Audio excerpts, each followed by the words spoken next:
You're listening to On the Job with PORAC, hosted by PORAC President Brian Marvel and Vice President Ben Therriault. On the Job with PORAC is your go-to podcast for insights into the challenges and opportunities facing law enforcement professionals here in California and across the nation. Our goal is to provide an inside look at these issues from the perspective of officers who risk their lives to protect and serve their communities. Welcome to On the Job with PORAC, your inside track to the world of law enforcement. I'm Brian Marvel, President of PORAC, and my co-host Ben Therriault, Vice President of PORAC. Today we're tackling a pressing issue that's often overlooked, the impact of head trauma on officer wellness and its connection to health and suicide prevention. Joining us is Stephanie Samuels, founder and director of CopLine, the nation's only hotline addressing how head impact affect officers' mental health, and a psychotherapist specializing in law enforcement. Stephanie has lectured all over the country on PTSI and vicarious trauma, including undiagnosed PTSI and how traumatic past play a part in an officer's career. Welcome, Stephanie, and let's dive in. Right. Thank you so much for having me. Really excited.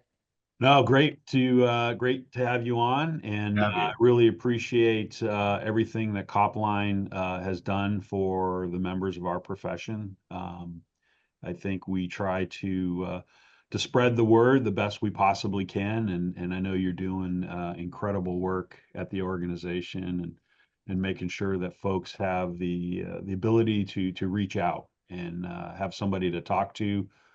That especially somebody who's been in the profession, I think is so important to be able to have that connection.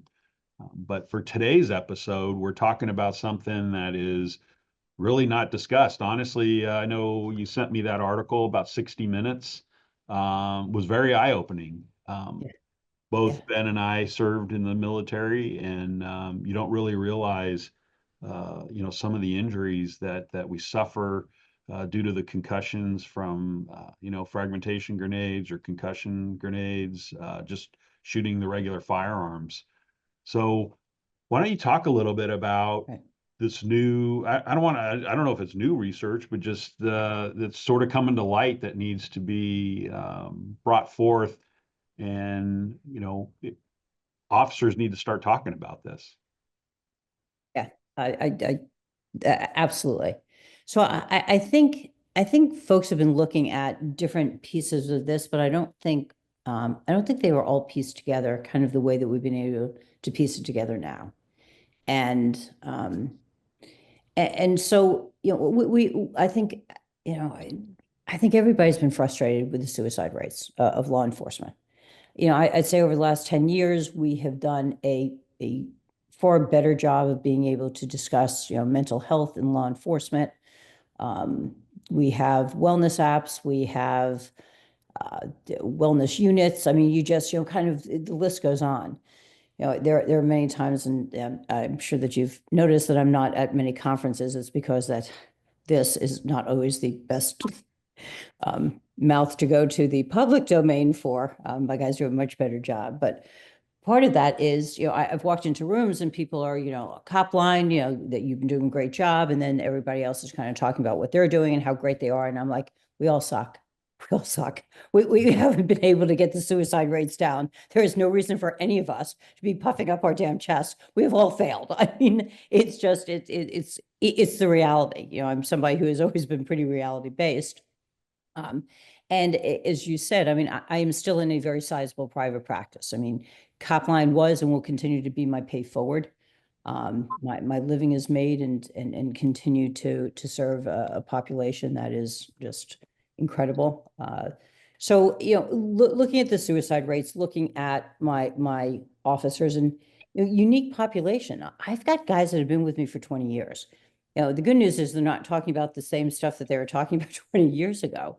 But, just being able to, to deal with life and different things that come up, it's a very safe, place to kind of do life. But I've noticed that we've done medication routes, we've done, understanding diagnoses I'm accurate on diagnoses, but there's still a piece that they weren't flourishing. They're doing okay. They're alive. They're doing okay. But there seemed to be something that was missing. Ended up kind of inadvertently ran into a high school friend online. She wasn't, she is far brighter than I am. She went on to become a neurosurgeon. So though I went to high school with her, I can promise you I did not share a class with her unless it was PE. Two different routes there. And so I had read something that she was working with the FBI, and they were dealing with domestic violence and head injuries. And I was like, huh. So of course I'm thinking that it's coming from the law enforcement side.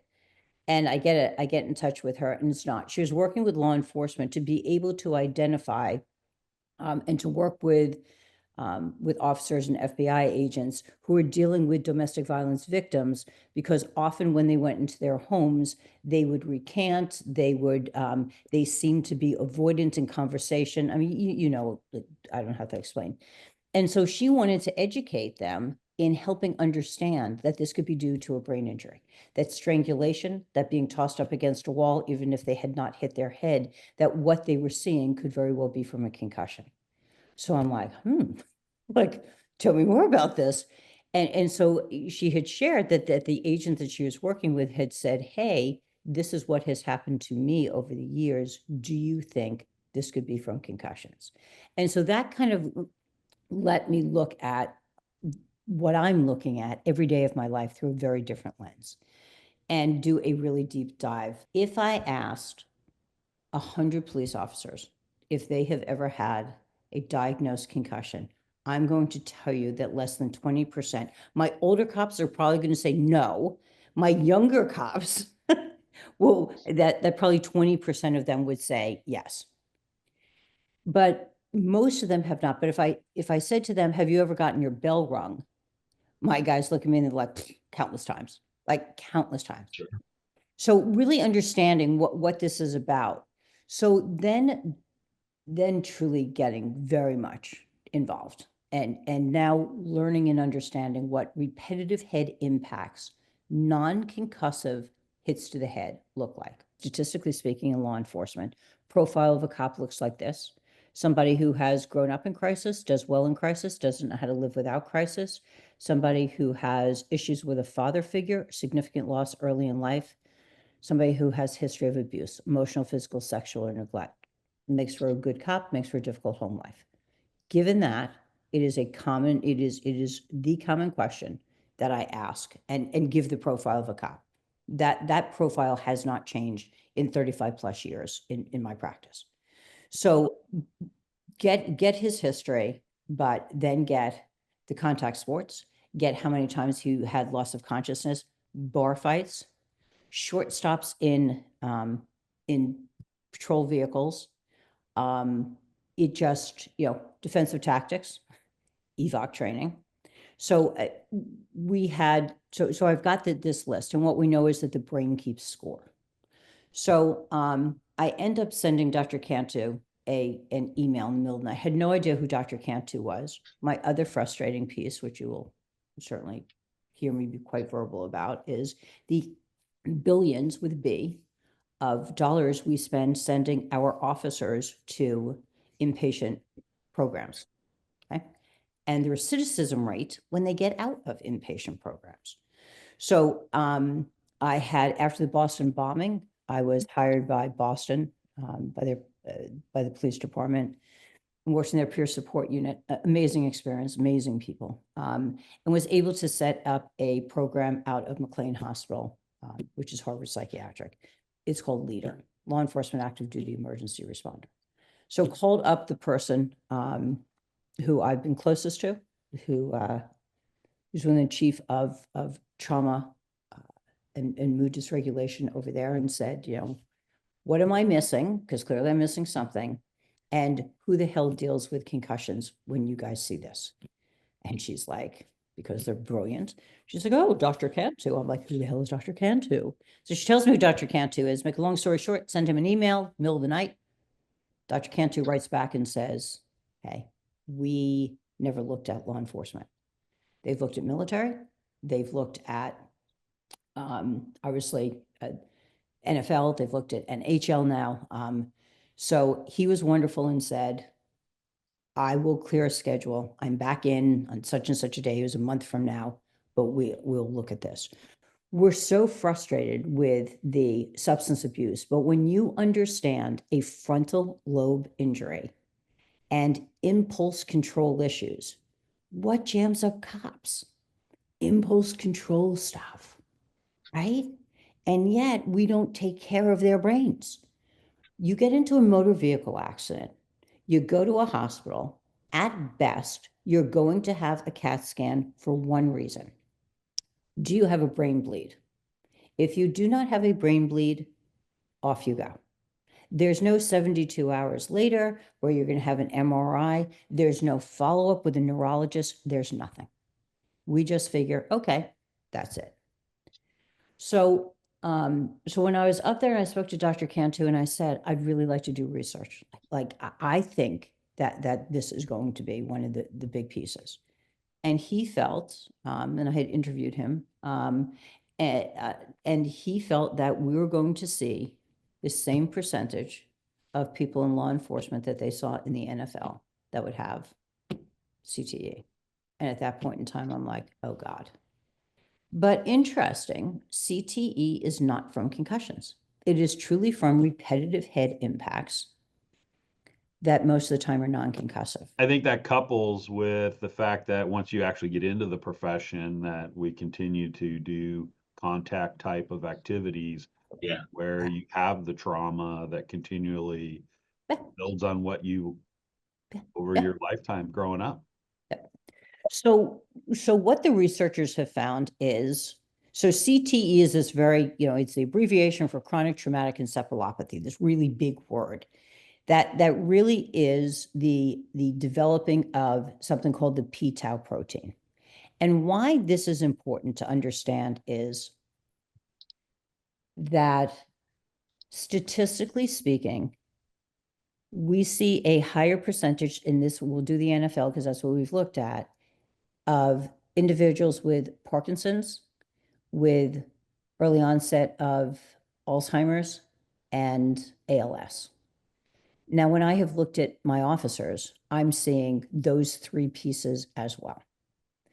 So if you are the child of somebody who has Alzheimer's, you now think to yourself, oh crap, this is genetic, and now I have to worry about this. However, if it is actually from repetitive head impacts and it is the p-tau protein, it is not a genetic condition. It is from a brain injury that has happened time and time again. So understanding this and looking at our law enforcement became one of the most important things for me. So I started with my private practice and said, hey, I did a intake, which I've now gone ahead, created, and I'm pretty excited it's going to be put on some wellness apps so that officers can go ahead and do a informal inventory to kind of help them understand. And 87% of my patients had experiences beginning early childhood. And again, I'm sitting with a 40-some-odd-year-old, officer. Why the hell would I have ever asked him if he played contact sports growing up? Right? It's just not something that's going to come up. However, I've diagnosed him with PTSD, anxiety, and depression. Same damn things that are the overlap with brain injury. That's what becomes so significant. So 87% of my patients ended up seeing a neurologist or a neuropsychologist. And why this became significant is, think about it. So memory issues. We know memory issues are a problem with depression. We know memory issues are a problem with PTSD. However, if I'm wrong, and that's not potentially a primary diagnosis, and there could be a brain injury, and they have early onset of Alzheimer's, medications change. We now need to get them on medications that deal with memory, the Ariceps and the other.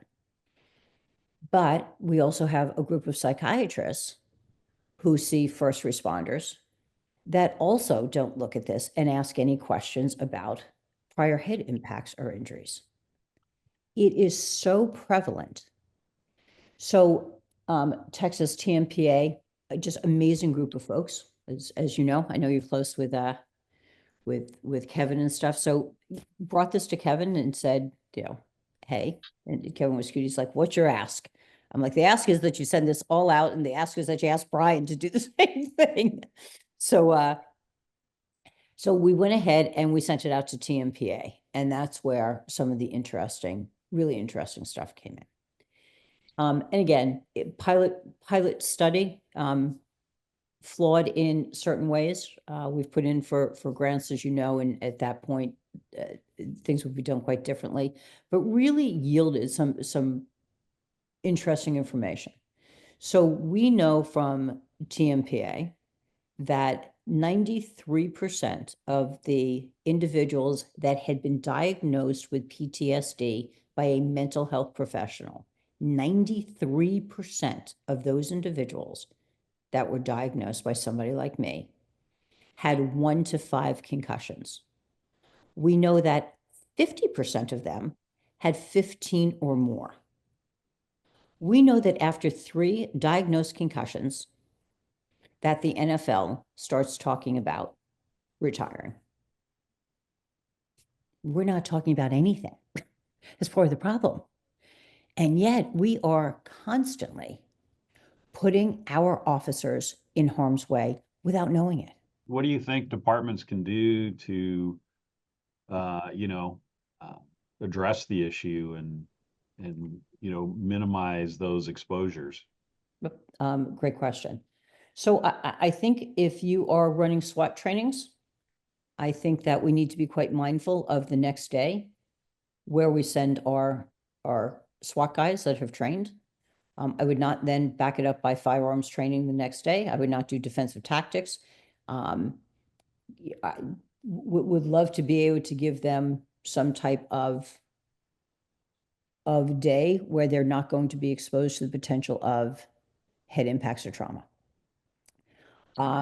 Starting the police academy. I don't know if you saw, devastating, back in September of this past year, that we lost a Massachusetts trooper day 1 on the job. He was still in the academy, to a boxing incident. He died. If you look at the Officer Down memorial page, he died the next day, but he sustained the injuries while in the academy the first day. Wow. So looking at boxing, which they still do in academies, is if you do it on Monday, you shouldn't do it 3 consecutive days in a row. Split the time that you are exposing a brain to injuries or impact. I would love to spread it out for more than a week. 2 weeks is much better, but we need to be able to do something to be able to spread it out. Do you think that just kind of follow up on that, like the academy is the best place to start the cultural change, or can it be started there and, started, or, and also start within the agency? I mean, what can we do in the broader police community, so to speak? We're so far behind. We literally need to start everywhere, and I know that's probably not the answer, but the answer is absolutely in the police academy. Police academies are essential. And then inside of departments, we need to be able to do mandatory in-service on understanding what we're talking about. And this is good policing, because officers that have brain injuries that they don't know, but they're impulsive, become problematic. How many times do we send officers for fitness for duties? And how many of our fitness for duty therapists do neuropsych work? Rarely. I'm frustrated back here. Had a situation, couldn't have handed a better case of an individual that played D1 football as a lineman for 4 years, impulse control issues, lots of stuff. been referred several times for a fitness for duty, still not referred to a neuropsych. And the frustrating part is listening to somebody that does a fitness for duty that says, well, if I find him fit, how do I justify a neuropsych eval?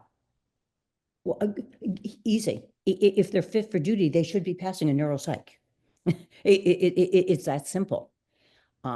So being able to educate, we talk about education in every arena that we're in, but from chief down and from patrolman up, it really has to be understood. When we look at EVOC training, and one of the things that I think is, when we look at the military, if you watch the 60 Minutes episode, one of the things the military has been doing is the virtual reality training. So being I would say, I don't think you need to be a great oncologist because you had cancer. I don't think I needed to have PTSD to be recognized as an expert in PTSD. I don't think one needs that. However, so the same theory. I don't think I need to have the shit beaten out of me so that I know what it's like to have the shit beaten out of me. I have to believe, fight, flight, or freeze. I'm going to fight. And the truth is, if that's not innately in me, you're not going to beat it into me either. So being able to take what we know with virtual, I mean, we've watched virtual reality. We watch what they do. Is there a reason why we're throwing guys into EVOC training? The first thing you do when I drive, I do not put on a helmet. If the first thing you're getting is a helmet to do EVOC training, probably an issue. And it's not because your head is necessarily going to hit a windshield. If you think about it, your head, your brain inside is going as you are throwing the car from side to side. That's where your brain's going. It doesn't stop. And we don't look at that. We need proper equipment as well to protect officers. We need to make sure that when we do defensive tactics, we have set them up to win and be healthy. With all of this said, is there a good place to get additional information for the officers and also for the department heads that may be listening to the podcast to get more info on this? So there's been research out of the Ohio State, did a great research piece. So I would absolutely look at that. CopLine has done a really good job on their website looking at this. And I will tell you, the Concussion Legacy Foundation back in March of last year did a breakout website for law enforcement and other first responders. Hit that up. That has been a huge, huge website that has generated not just information, but officers can fill out an anonymous form or a helpline form to get resources and referrals near them. So with CopLine, we started training on the role of head impacts and trauma and blast over pressure about 2 years ago. In the past 6 months, 73% of our calls, and we know that's low, have had the history of this. And I cannot tell you the relief that our callers have when they get that this might be something besides just mental health, that there could be a reason why they are depressed, why they are re-experiencing traumatic events and they're not, quote unquote, able to get over it, why they've been in therapy for 4 and 5 years and it's not yielding them what they had hoped, that when something makes sense to them, I've now been lecturing for well over a year. I can't tell you how many times I've had officers come up to me crying, thanking me because something finally resonates. And every hotline in this country, we know that statistically speaking, people with brain injuries have a higher rate of suicide than those without brain injuries. These questions need to be asked. My number one piece is veterans. Every veterans hotline has to be asking. This is about training. Just like in the NFL, most of these guys don't play, game day, but they've been training along with every big dog out there. Cops too. You might not have that, grand event, but damn it, you've had to train. You train for that day. Military, you train like hell, even if you're not deployed. You're exposed to the RPGs, you're exposed to the grenades, you're exposed to high caliber weapons. My daughter's field artillery. I understand. It's the trainings. It's going to be the same thing in law enforcement.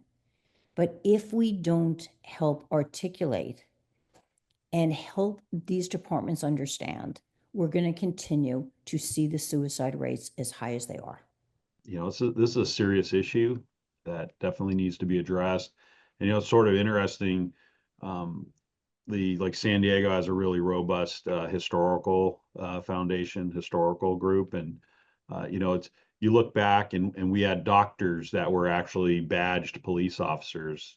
I don't think they did any law enforcement, but the fact is that the police department at one time, at least in the city of San Diego, had full-time doctors on duty. I'm wondering if that's something that we need to be looking at in the profession where maybe law enforcement agencies need to have doctors to be able to continually monitor and observe the peace officers working out there, because we do run into a lot of situations either through training or through the practice of law enforcement where we do have these head injuries or, these concussions that are they just build up upon, a whole work week. How many fights can you be involved in a week, or, how many things to where you're affecting your brain and just doing the performance of your duty on a regular basis. Yeah.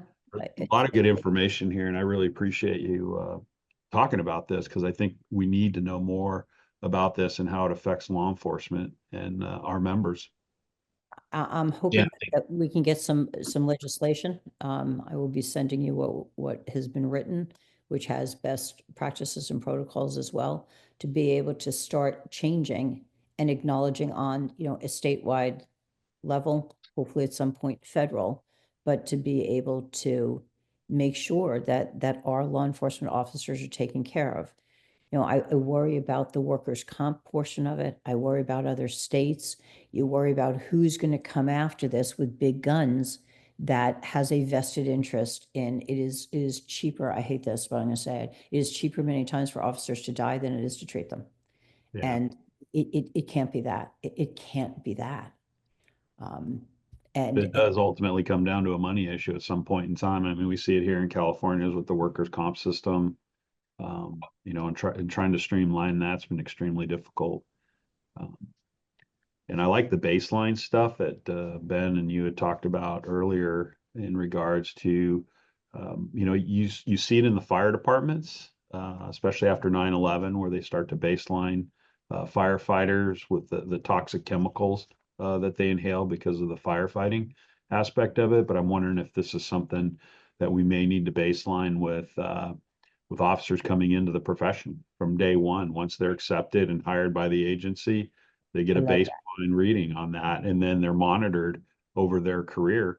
One, law enforcement is great at collecting data, but two, what a way to really advance the study of this issue when it comes to law enforcement professionals throughout the United States. If you have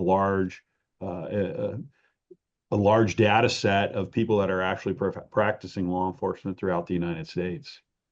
The other piece that's brilliant. So I will tell you that in my private practice, I send my patients to a neuropsych, and I say to them, take the information, put it in your safe, because if down the line you get involved in something or you do some stupid shit and it's out of character, but you've now been involved in 3 motor vehicles since the last time you saw them or what have you, it can become presumptive. But the other piece of that baseline, so that you've got it, and as you said, and that's key, Brian, it's after they're hired. So within inside of that first year that you get the baseline, but you also need a baseline, and maybe you do it every 5 years, with the caveat that if you go into a specialty unit like SWAT, you baseline going in and you baseline going out. Yeah. So that we can make sure that we are truly taking care of our officers. We need to make sure fitness for duty, that they are understanding as well to ask questions in this realm, and that they are working with neuropsychologists. We need to make sure that when we're sending them to rehabs, that they are doing something. CopLine got a call, if I have a few minutes, CopLine got a call of, it was a third-party call, comes in from a spouse, gives some information about her husband who's struggling. He has suicidal ideations, doesn't give a whole lot outside of that, no substance abuse, but is doing extremely poorly, impulsive, volunteer ends up being able to work with the wife, and the wife feels comfortable enough to have the officer call. Officer ends up calling, officer shares his story, volunteer asks about prior history of head impacts and trauma, and BOP. So officer had been in the military for years, had been exposed to multiple scenarios of blast over pressure. Officer had been on the SWAT team. All of this is resonating. Officer is suicidal. Officer ends up going into an inpatient unit in his town. I'm flying, and so I end up sending a email to Chris Nowinski at 37,000 feet and say, this is what we've got. We've got an officer who is potentially going to end up in a program in California called After Action. I do want to give him a shout out in Northridge. And I have watched a podcast, Dr. Nowinski, with you, with an officer out of UCLA. Can you circle, or with a doctor out of UCLA, can you circle that doctor in? And while we have this individual in a facility in Northridge, can we get him in to see the doctor? The answer was yes. The answer was yes. Officer ends up in After Action in Northridge. They do all of the planning, get that officer to the consultation, have a great consultation done, follow up, have the MRI scheduled while he's there. And when he leaves the facility, we have multiple tools. It's not just going to see the culturally competent shrink, because God knows that's now the popular words. It's also, we have a neurological component that's going to be set up for you as well, to be able to get some ocular therapy, some vestibular, some different types of treatment, so that we're meeting the full needs of the individual. That's key. That is key. There is no reason why our folks are in a rehab for 30 friggin' days, we cannot get a neuropsych evaluation. I get that you can't start treatment, but damn it, let's get them the best help they can get, and let's set this up for success when they get out. Because we know that the drinking, we know the impulse control, we know that substance with a brain injury takes on an entirely different grip than those without a brain injury. Let's deal with it so we can help that officer not relapse. That's really great info, and obviously this is something we could talk about for hours on end. And obviously you lecture on it extensively throughout the U.S. But we have to wrap up the show. I really want to thank you for being on here. Super impactful episode of On the Job with PORAC. Huge thank you, Stephanie, for breaking down the critical link between head trauma and officer wellness. It's definitely a conversation we can't afford to ignore. Your safety and well-being matter. So stay informed and proactive about the risks we face on the job. For more resources, check out the show notes, including the CopLine Hotline at 1-800-267-5463. I'll repeat that, 1-800-267-5463, and the Concussion Legacy Foundation's First Responder page. Remember, it's okay not to be okay. Make that call. I think we've put out a lot of good information, and CopLine is a great resource for that. Please like, subscribe, and share this podcast to spread the word. This is Brian Marvel and Ben Therriault reminding you to stay informed, stay safe, and keep up the great work. Till next time, with On the Job with PORAC.